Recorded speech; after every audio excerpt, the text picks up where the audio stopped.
All right, we're recording this video. This is my session reflection number 3 for Counseling Theories 2 with Dr. Taylor Sweet-Cossey. For this session reflection, I chose to reflect upon my in-class experiential doing multicultural counseling. So this is what this one is about. To begin, an outline of the theoretical approach being used / operationalization of the theory. In the great words of Dr. Taylor Sweet-Cossey, multicultural, anti-oppressive, and social justice counseling is, in a phrase, the soil, water, and sun that keeps the counseling theories forest alive and thriving. And I love that. Multicultural counseling is the foundation of the work that we do as counselors. Therapy, supporting community, and engaging with mutual aid is social justice. With all of this in mind, there are some manualized and many incredible important discussions to be had around the theoretical and operational practice of multicultural work. Latin priest and community psychologist Ignacio Martin-Barro developed liberation psychology, which must be noted.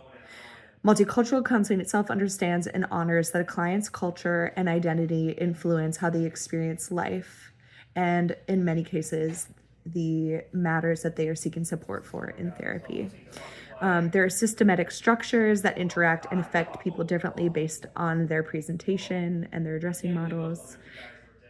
And multicultural therapy skills can include recommendations like forming hypotheses about clients, so not assuming something to be true just based on what they're presenting with and maybe what identity markers they're bringing with them, as well as understanding when to generalize versus be exclusive in the therapy space. And multicultural therapy asks us to acquire knowledge about our own culture as well as that of the clients. Some other specific techniques and interventions in multicultural counseling can look like creating a problem and strengths list, developing culturally supportive and relevant resource lists for any presenting problems the client is needing support with, and giving the space for oral history and testimonials about injustices experienced. A brief summary of the major issues touched upon in the session. So for this session, the client expressed a lot of feelings of isolation, particularly as they've seen their parents moved back to Okinawa, and that is where their older sister is, who they are extremely close to emotionally. Additionally, they expressed major concerns about their spouse's green card status and kind of the overwhelming stress and pressure and fear put upon them due to the current administration's policies. In addition, they expressed as well that many of their current close friends and confidants who they like to spend time with also live out of the state from where they presently lived. And additionally, they were also experiencing grief in the way of disappointment surrounding how their school program was shaping up to be and kind of some of the like disservices and injustices they had faced since starting this program due to some of the discrepancies of the administration within the school itself. I know I gained feedback in class, so I'm feeling really grateful about that. I'm glad that we were able to have this conversation. And yeah, I do really, really appreciate all the feedback that like my peers gave me, as well as you, Dr. Sweet-Cossey. I'm so appreciative. I think last weekend was transformative in many ways. I'm in like a deep self process right now, like through my own therapy and just like engagements with like my loved ones outside of school and whatnot, but just like really in a place of like really want to understand my own capacity for like vulnerability and kind of like where my triggers are and like what my barriers are to like being vulnerable with people. And I strive and like so desperately want to be able to like meet my clients on like an emotional level. Like that really matters to me a lot. I want to know that they're cared for and like feel that they're cared for. And so I think kind of the like questions or maybe like thoughts or supervision I have are just like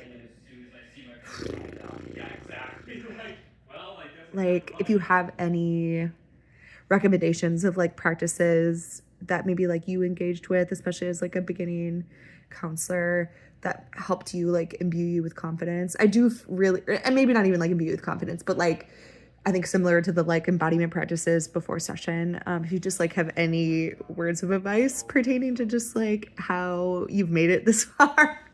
I know that's really like amorphous, but I just like, I don't know, I really trust and value your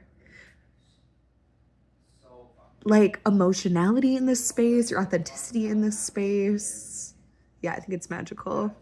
Um, yeah. Ooh.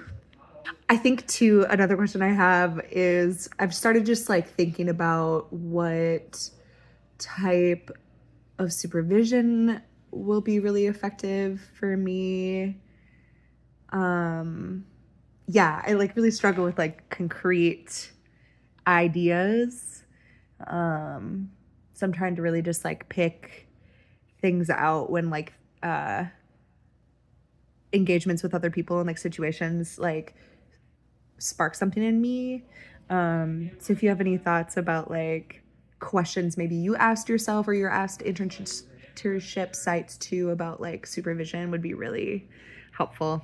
And let me know if I can be any more clear about that as well. Regarding interventions and techniques that I tried, I came into the session wanting to be really authentic and show up holistically. I brought in fidgets as a way of bridging with the client, bringing in things that made this space comfortable to me that could be shared with them, and encouraging them for following sessions to then bring in things for themselves that make them comfortable in a given space.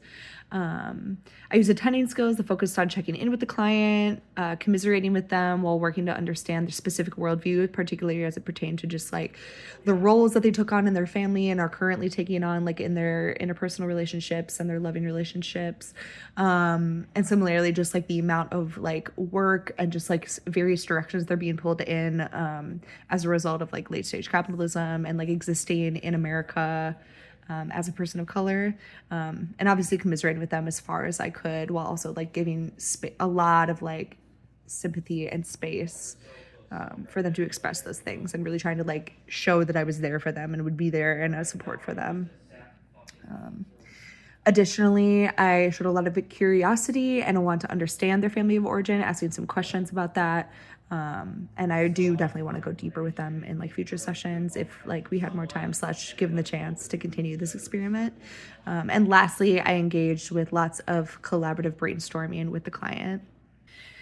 As a result, I feel like the outcomes of the interventions were, I feel that we were able to find some like real common ground, some attunement, and I could provide the client with some allyship, a sense of hope, and the understanding that they would be supported through the time that we had together, however long that may be. Additionally, I feel that the client felt comfortable in engaging with honest conversations with me as to what they were experiencing. And the real impacts it was currently having and could have on their loved ones for times to come. Lastly, too, I feel like we were both able to really like sink into the space with one another. So kind of going back to that attunement piece, but like I think the things that I started out with, how I set the space, and kind of like how I just like showed attention throughout as well. I think it really allowed us to like be more comfortable having only met for the first time. Regarding countertransference, it definitely came up as I began thinking about my own family and the dynamics we have and roles we take on, especially getting into the client's family of origin. I'm really curious and observant of how talking about attachment and family can arise a reaction in me, as it's like deeply what I'm working on presently and kind of like how it's impacted my day-to-day life. Additionally, countertransference also rose for me a bit when talking about the current state of America and trying to live our like day-to-day lives with like the impending impacts and like present impacts of our government.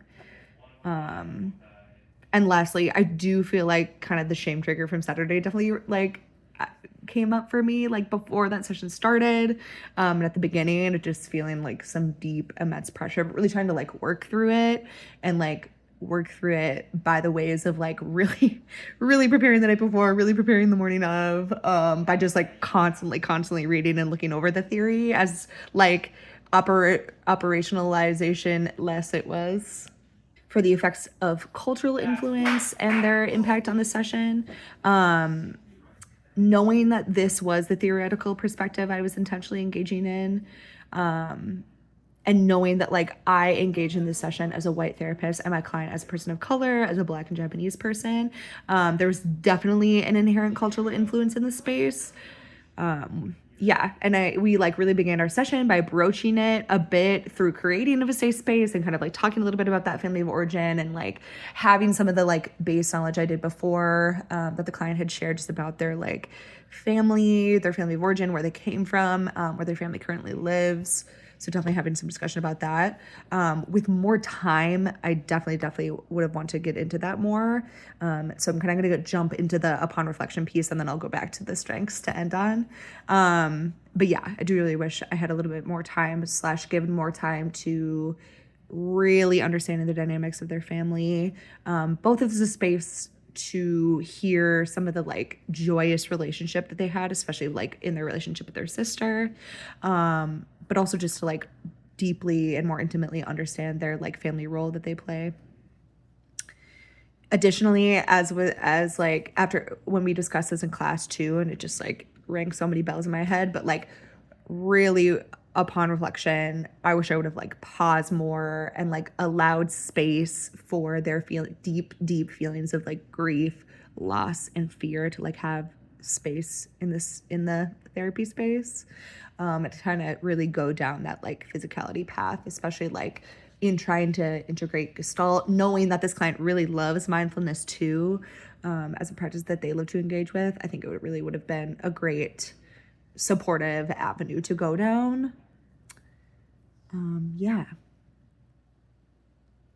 Similarly, and lastly, I think maybe I would have loved to spend a little more time discovering ways and like exploring more ways that they like can and already do that help them feel connected with their family despite the physical distance, and in addition, spending maybe quality time with their friends also despite the difference.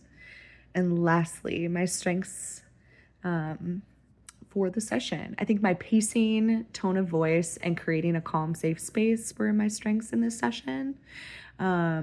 Additionally, I think my like intention shone through too, of like really coming into the session wanting to know and understand the client.